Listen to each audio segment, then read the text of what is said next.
everybody realises that the European Investment Bank, I mean, it is the largest multilateral financial institution in the world, but most people will know that it's very large within Europe. But we still have 10 to 15% of our lending goes outside Europe to low and middle income countries throughout the world. And that translates into some 5 to 6 billion euros a year, of which around 25%, so maybe 1 to 1.5 billion a year, will be for climate-specific operations. And what do we mean by that? We mean renewable energy, energy efficiency, sustainable transport, agriculture and land use, forestry, collaboration and partnership, and that's absolutely key to the way in which we operate, starting from our collaboration and partnership with the country governments in which we operate. We're always a co-investor, so obviously we collaborate with the other financing providers that are coming into our investment. Perhaps there's 2 or 3 sort of specific areas of collaboration I might highlight. I mean, one thing is about a third of our lending, particularly for as a very large bank, a lot of our investments are for large projects, so large renewable, perhaps a big concentrated solar thermal plant, for example, or a geothermal plant, very large investment.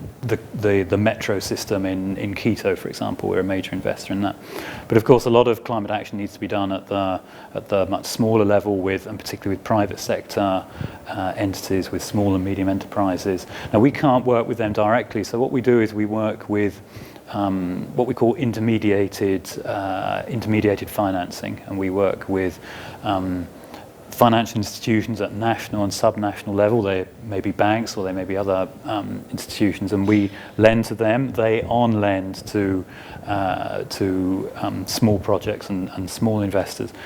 Increasingly, we see that as a critical part of our work on climate, because actually one of the barriers to this kind of these kind of smaller projects is, in many cases, the local financial institutions are very reluctant, or they don't know how to lend, how to structure a project in this area. So through this kind of intermediated lending, we're building up relationships, long-term relationships with these financial intermediaries, and building up, using our technical assistance resources to build up their capacity to deliver climate projects.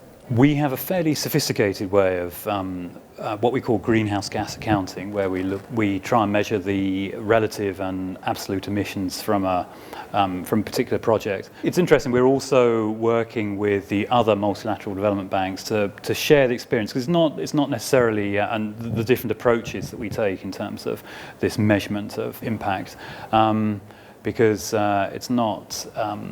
We all have slightly different approaches. Right. And related to that, we're also coming towards a harmonised approach towards actually monitoring our climate finance expenditure, because that's also, and of course that's a very important part of, well, indeed, of the negotiations that are taking place over the road, the amount of finance that we as institutions are bringing to climate. One of the interesting things about the European Investment Bank is the only specific target that we have in relation to volume of spend is in relation to climate, and it currently stands at 25% of all our lending must be, at least 25% must be for climate. That's both in and outside the European Union? Well, it's a bank-wide target, but we tend to interpret it as both within and outside the European Union. Now, as I say, we're seeing increasing demand. We're obviously seeing increasing demand from our promoters for climate action type projects.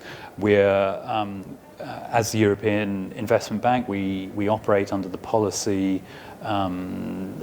framework that's set by the European Commission, which, of course, we hope will be increasingly ambitious. And we will, I would hope personally that we will be even more ambitious by 2020 than we are now in terms of our climate action and developing a more comprehensive framework of investments.